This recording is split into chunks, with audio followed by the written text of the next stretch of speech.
Bienvenidos a un nuevo vídeo de la última etapa. Hacía mucho del último vídeo porque he tenido que estar mucho tiempo preparando varios contenidos, entre ellos este vídeo y su continuación, porque hoy vamos a hablar del templo de Devot, pero va a ser el primer vídeo de una serie de dos, porque el templo tiene mucho que hablar. De hecho, como veréis en el índice, empezaremos hablando de la historia antigua del templo, continuaremos con los primeros viajeros que han documentado el templo, seguiremos con la concesión del templo a Madrid, la reconstrucción en Madrid y finalmente podréis ver la bibliografía que he utilizado, que también podéis acceder desde la misma descripción del vídeo. Para comenzar a hablar de la historia antigua del templo, tenemos que hacerlo por la figura de Arcamani, que es comúnmente interpretado como un monarca que lideró una transición dinástica importante dentro del reino de Kush, evidenciada por la adopción del nombre del trono Genemem Ib Ra, el corazón de Ra se regocija, título que imita directamente al del rey egipcio Amasis de la dinastía 26. Esta asociación no solo sugiere un acto de usurpación dinástica, sino una afirmación deliberada de legitimidad basada en modelos egipcios de poder real. Arcamani no abandonó el culto de Amón, ni Napata como capital ceremonial, sino que trasladó el cementerio real a Meroe, marcando un cambio geopolítico más que ideológico. ¿Por qué hablamos de Arcamani? Porque es realmente su sucesor, Adi-Yalamani o Azaqueramón en lecturas antiguas, que también fue un monarca cusita sucesor de Arcamani que gobernó durante el periodo tardío egipcio en el reino de Meroe, aproximadamente a finales del reino 3 a.C. Su nombre del trono, que incorpora el epíteto Setepenenra, elegido de los dioses, refleja una continuidad directa con la tituladura de Arcamani, lo que sugiere una referencia consciente a la legitimidad del rey en el trono, a esa legitimidad dinástica y religiosa egipcia. A él se le otorga un reinado de unos 20 años, entre el 200 y 180 a.C. aproximadamente.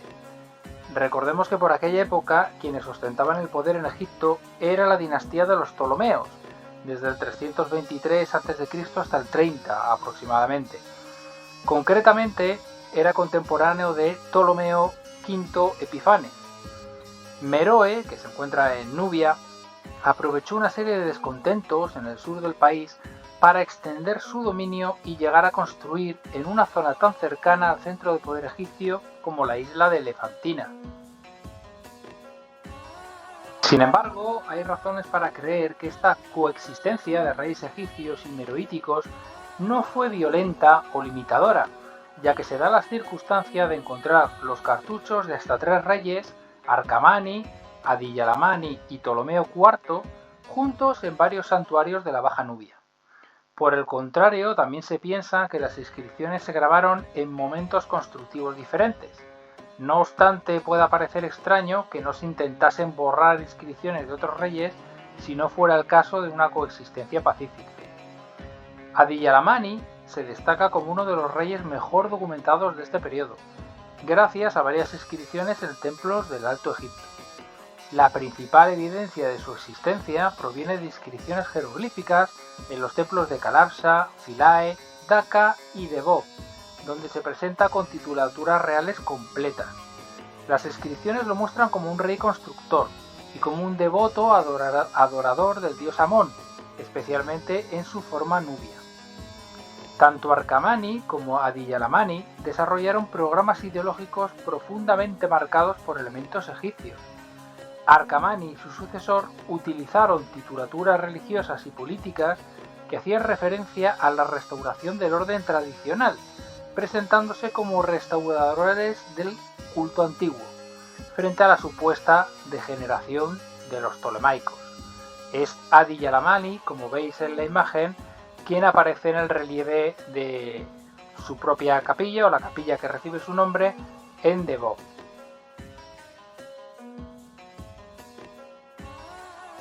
Una vez los reyes ptolomeos se hicieron con el control total de la zona, acometieron la ampliación de la capilla de Adi-Yalamani en Devot, para adecuarla al programa constructivo que llevaban a cabo en otros templos de la zona.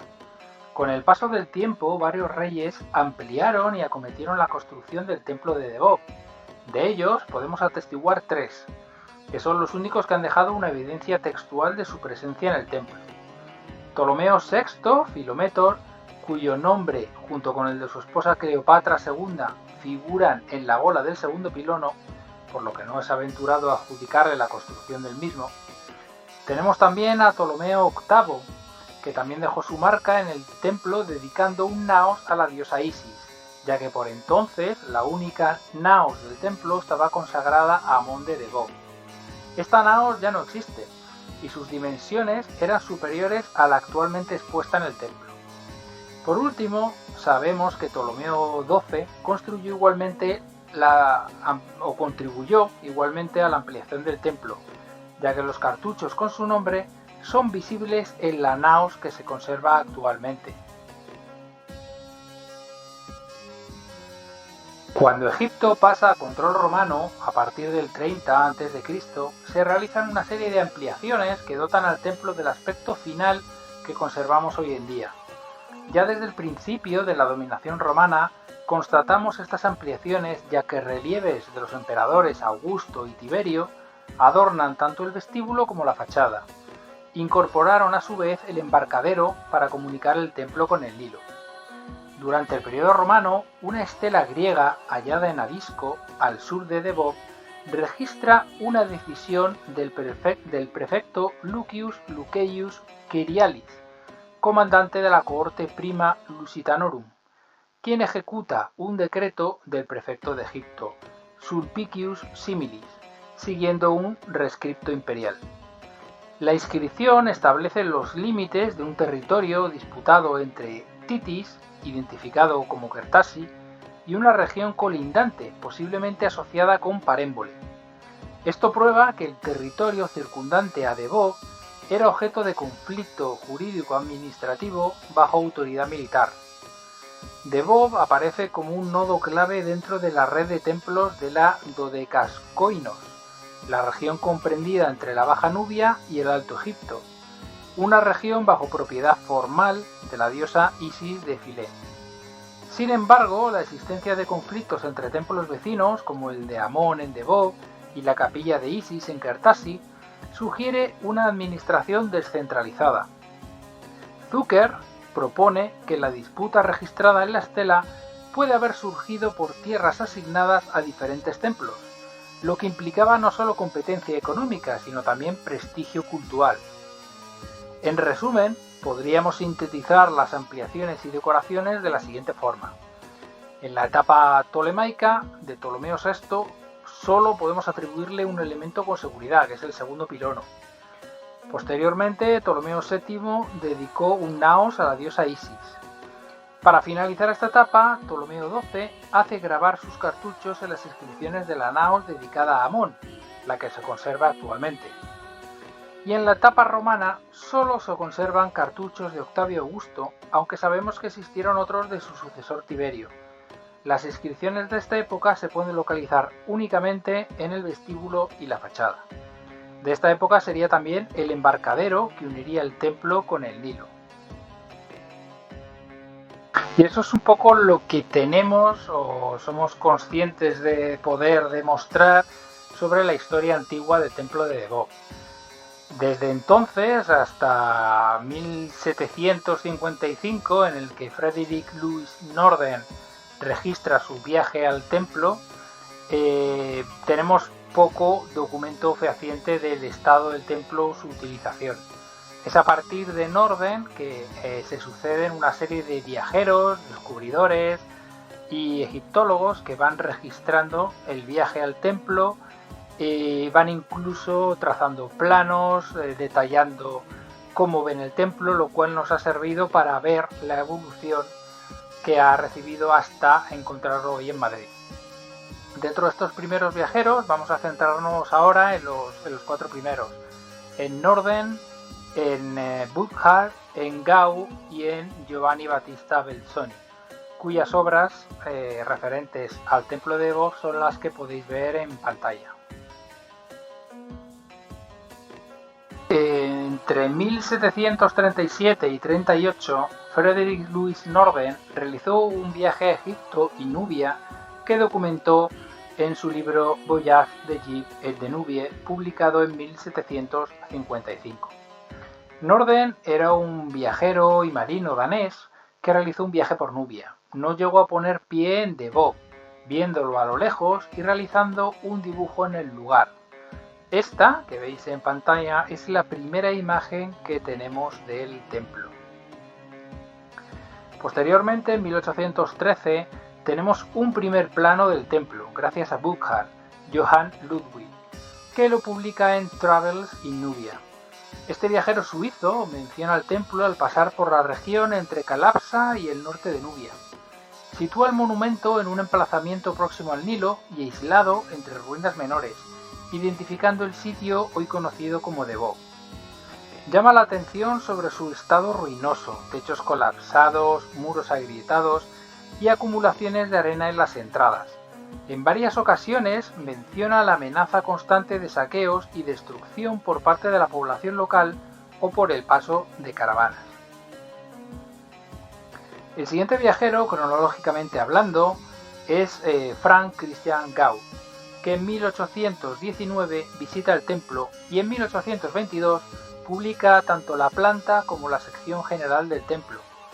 Secciones, alzado y detalles, vista interior con detalles, relieves dibujados por él de la pared norte del vestíbulo, de la fachada y del lado norte de la capilla de Adiyalamani, con el nombre de Antiquities de la Nubia.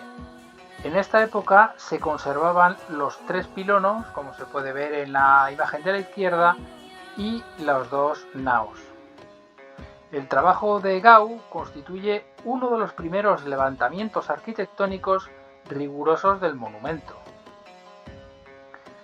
Giovanni Battista Belzoni, en 1820, publica su visita, Narrative of the Operations and Recent Discoveries Within the Pyramids, Temples, Tombs and Excavation in Egypt and Nubia. Belzoni registra 2 visitas al templo durante su descenso del Nilo. La primera mención aparece cuando Belzoni relata que, debido a un viento favorable, decidió no detenerse a visitar el templo de Debod durante su travesía inicial hacia el sur, posponiendo su inspección para el viaje de regreso. A su retorno, describe el templo con detalle. Indica que cuenta con un pórtico que conduce a la cela central, flanqueada por 2 pequeñas cámaras laterales. Además, el pórtico incluye otras 2 cámaras y una escalera que asciende al techo. Menciona la existencia de jeroglíficos escasos, así como 2 templos monolíticos de granito. La estructura se complementa con 3 portales consecutivos en el pórtico y una muralla circundante.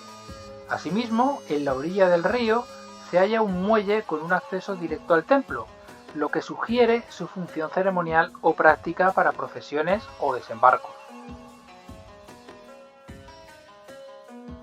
Jean-François Champollion, entre el 16 de diciembre de 1828 y el 1 de febrero de 1829, realizó dibujos de algunos relieves y una descripción del templo en Monuments de l'Égypte et de la Nubie. Idénticas escenas en el pronaos del templo en las que destacan la participación del emperador romano Augusto en rituales religiosos egipcios. Específicamente se resalta una escena en la que Augusto ofrece incienso y realiza libaciones sobre un altar cargado de frutos en honor a Osiris e Isis. No deja de ser una mención puntual al templo dentro de su obra, pero una mención que aporta más información que la recogida anteriormente por otros viajeros. Ippolito Rossellini, en 1834, publica I Monumenti dell'Egitto e della Nubia. En esta obra, Rossellini describe a grandes rasgos la planta del templo, rodeado por un muro perimetral y precedido por 3 pilonos dispuestos en sucesión desigual. El templo presenta una decoración incompleta, propia de los templos tardíos de Nubia, y en él destacan escenas de consagración donde el emperador Tiberio recibe vida y poder de los dioses. Asimismo, se identifican inscripciones con los nombres del rey Asaramun o Adiyalamani, el siempre vivo y el amado de Isis, y de Cleopatra y Ptolomeo V. Héctor Oreu en 1841 publica una planta del templo, así como una vista de este en su libro Panorama d'Égypte et de Nubia. Posteriormente, Wilkinson Gardner, en 1843, publica Modern Egypt and Thebes, being a description of Egypt. Se trata de una obra que combina observaciones arqueológicas con recomendaciones prácticas para viajeros. Wilkinson menciona a Debode dentro de una enumeración de sitios nubios, junto a Kertasi, Tafis, Calapsi y otros templos excavados en la roca o de construcción grecorromana, situándolo entre Philae y Gerf Hosaine. El autor realiza una traducción de la inscripción de la cornisa del segundo pilono, que diría así: por el bienestar del rey Ptolomeo y la reina Cleopatra, hermana y esposa, los dioses filometores, a Isis y los dioses que con ella se adoran. Maxime Duchamp fue un escritor y fotógrafo francés que nos ha dejado algunas de las mejores fotografías del templo de esa época, como la que se puede ver en pantalla. La mejor de sus imágenes, que es precisamente la que tenéis en pantalla, nos permite observar el estado del templo antes del colapso de la fachada. En 1868, Jean-Jacques Ampère, filósofo francés, publicó Voyage en Égypte et en Nubie. Ampère atribuye la construcción original del templo a la época ptolemaica, con ampliaciones realizadas bajo el imperio de Augusto y Tiberio. El autor describe el templo con detalle, destacando su estructura, relieves y textos jeroglíficos. Allí menciona además la relevancia epigráfica del sitio. Gracias a las inscripciones se identificó por primera vez el nombre del rey nubio Azarramón, ausente en los textos clásicos, que es en realidad el rey Adi-Yalamani o Azaqueramón. Añade que el templo incluye inscripciones dedicadas a Amón de Debob, Isis, Tot y otras deidades, acompañadas por textos cronológicos que permiten situar la construcción del templo entre los reinados de Ptolomeo y Augusto. Beato, en 1875, realiza una fotografía del templo en el que ya se puede apreciar un deterioro de este producido entre el 860 y 1875, por causa de un terremoto y saqueo de sus piedras como cantera para las casas vecinas.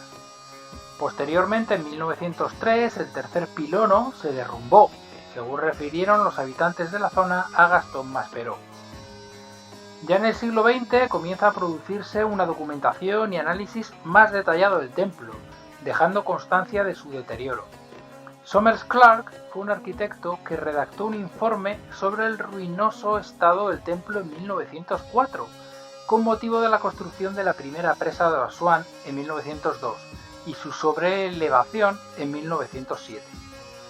Somers indica una serie de deterioros en su informe que incluyen erosiones y desgaste superficial en varias zonas de los muros exteriores que mostraban pérdida de material por acción del viento, arena y lluvias ocasionales, desprendimientos y fisuras que se observaron en algunos bloques con desprendimientos parciales de fragmentos decorativos, eflorescencias salinas, ya que se identificaron en zonas bajas del templo producto de la humedad capilar ascendente, una decoración interior deteriorada, aunque parcialmente conservada. La decoración en relieve presentaba zonas borrosas o erosionadas, en especial en la capilla de Adi-Yalamani. Y por último, problemas de cimentación. El templo había sido construido sobre un lecho rocoso irregular, lo que generaba inestabilidad estructural ante cambios hídricos o geológicos. Posteriormente, Gastón Maspero realizó un informe más detallado entre 1904 y 1905, antes de la intervención del arquitecto italiano Alessandro Barsanti para su restauración. Fue Alessandro Barsanti quien elaboró un informe en 1911 sobre la restauración efectuada al templo, en el que hace constar la destrucción de los lados sur y este, la desaparición de la esquina noreste, que no se pudo reconstruir el tercer pilono, dejando sobre la arena apilados los restos que quedaban. Se tuvo que desmontar la fachada este para remontarla. La fachada norte estaba semiderruida. Hubo que remontarla y la fachada sur amenazaba con colapsar. Un poco antes, entre 1907 y 1910, Gunther Roder publica en varios volúmenes una gran cantidad de información sobre el templo, que incluye imágenes y planos. En su obra, encargada por el Servicio de Antigüedades de Egipto, documenta el estado de los templos nubios amenazados por la elevación de la presa. La expedición fue organizada por el Instituto Francés de Arqueología Oriental bajo la dirección de Gaston Maspero, con el propósito de copiar, fotografiar y registrar exhaustivamente los templos entre Debod y Calabsa. Roder fue encargado de la zona excluida del Archaeological Survey of Nubia, realizando un registro integral de monumentos, inscripciones rupestres, objetos votivos y restos arquitectónicos. Es importante ver cómo en este informe el estado del templo varía de lo presentado y documentado por viajeros y especialistas anteriores. Especialmente destacable son los siguientes apuntes que realiza. Hay dos pilonos bien conservados. La capilla central, dedicada al dios Amón de Debod y al rey Adi-Yalamani, con relieves de notable calidad, decoración interior y exterior con escenas rituales, inscripciones jeroglíficas, demóticas y griegas.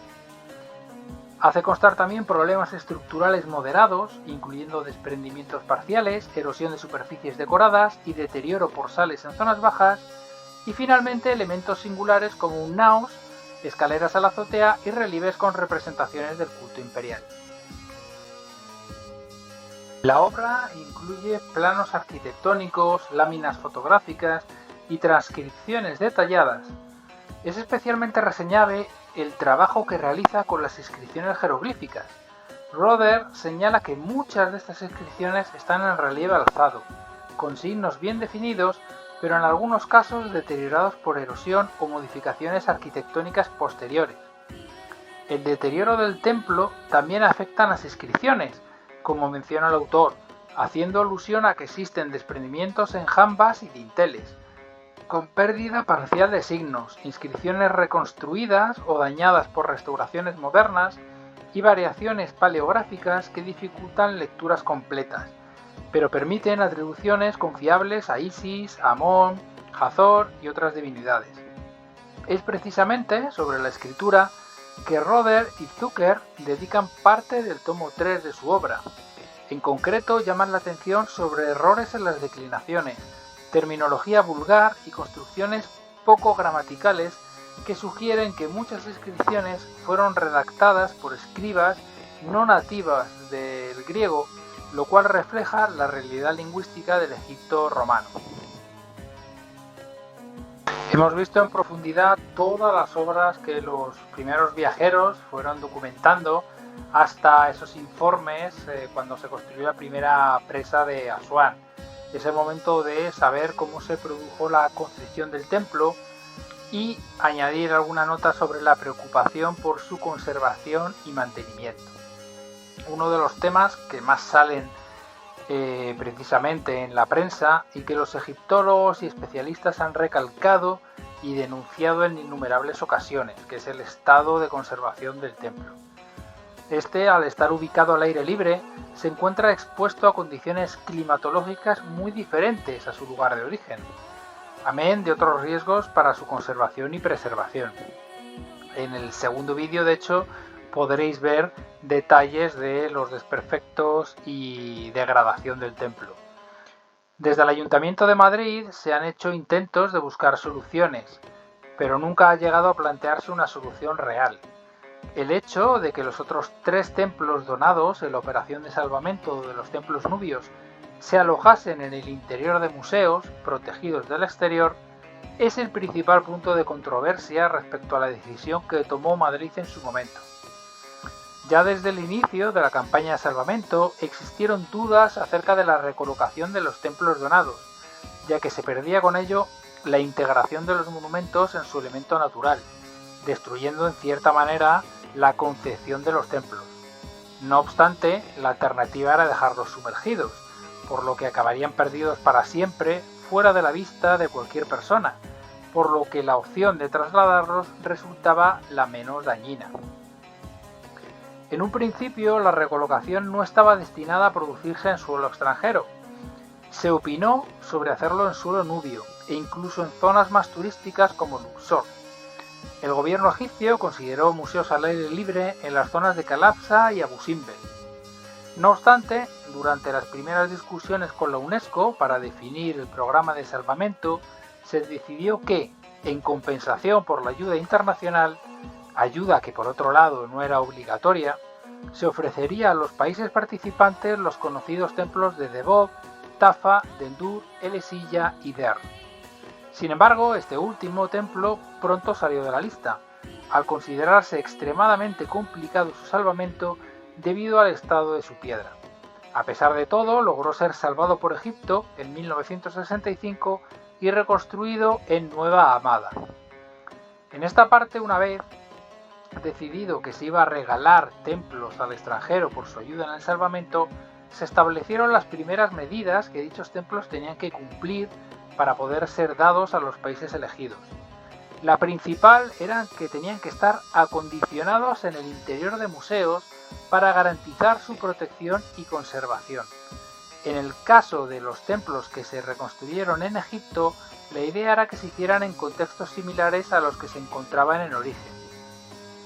Durante varios años y varios comités se definieron por escrito los términos y las condiciones finales, y aquí es importante señalar que en 1965, en el segundo punto referido a las condiciones y naturaleza de la localización final de los templos y su instalación, se decía que, literalmente, bajo ninguna circunstancia los monumentos deben exhibirse en espacios al aire libre.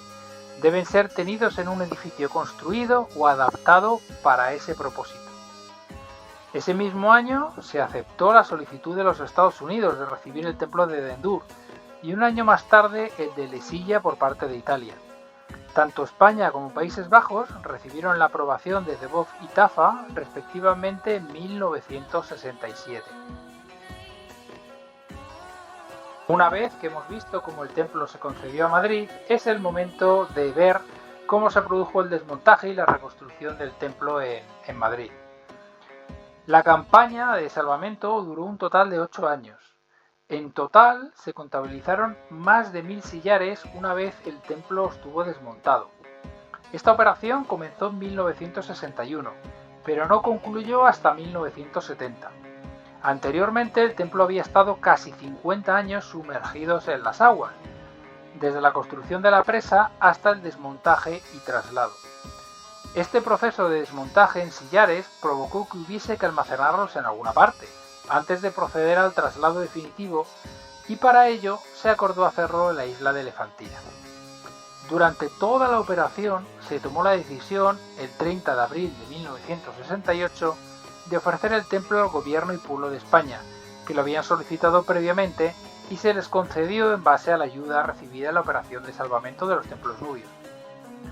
Una vez el desmontaje concluyó y el envío a España estaba decidido, se embalaron los 1724 bloques de piedra resultantes que partieron desde el puerto de Alejandría en 1959, embalajes, llegando al puerto de Valencia y trasladándose por carretera a Madrid. La llegada a la capital de España se produjo en verano de 1970. Para proceder al remontaje en Madrid se contó con Antonio Almagro, que a lo largo de todo un año trabajó para montar el enorme puzzle en que se había convertido Debod. Para ello se decidió hacer sobre una plataforma con una elevación de 1,5 metros. El remontaje se planteó en dos etapas. La primera, desde el verano de 1970 hasta el 23 de diciembre de ese mismo año, y la segunda desde mediados de enero del 71 hasta finales de ese mismo año. Durante el proceso surgieron varios problemas, algunos de los cuales se subsanaron reconstruyendo los elementos faltantes. No obstante, hubo elementos que no se pudieron reubicar y se decidió musealizarlos en el interior del templo. Fue durante la segunda etapa del proceso cuando se decidió reconstruir el templo como se veía en el siglo XIX, en lugar del estado en el que quedó posteriormente y del que se tomaron los sillares. Otro de los problemas fue la ausencia de fachada, que se solucionó añadiendo una para proteger al templo de la lluvia, y se utilizó piedra de Salamanca, de Villamayor, para sustituir los sillares faltantes. Una de las réplicas de los capiteles, se dejó en el parque en el que se sitúa el templo como elemento decorativo. La gola del segundo pilono, con el disco solar alado y las inscripciones griegas, se sustituyeron por réplicas y se conservaron en el interior del templo. Finalmente, el templo fue oficialmente inaugurado el 18 de julio de 1972. Hasta aquí llega el primer vídeo sobre el templo de Debod, en el que nos hemos centrado en la historia antigua, los primeros descubridores y cómo se concede y se remonta al templo en Madrid. Lo que veis en pantalla y que podéis encontrar igualmente en la descripción del vídeo es toda la bibliografía utilizada, que mayormente son los libros y apuntes que los primeros viajeros fueron dejando del templo. Sin más, daros las gracias por llegar hasta aquí, al final del vídeo. Si os suscribís o le dais me gusta o comentáis, me hacéis un gran favor porque ayuda a que llegue a más gente el vídeo. Y recordad que la última etapa está presente en todas las redes sociales también, donde comparto y donde compartiré más publicaciones sobre el templo de Debod, y que el mes que viene encontraréis el segundo vídeo sobre el templo de Debod, ya dedicado al templo en sí, lo que sería la visita con todos sus elementos y su estado actual. Muchas gracias a todos.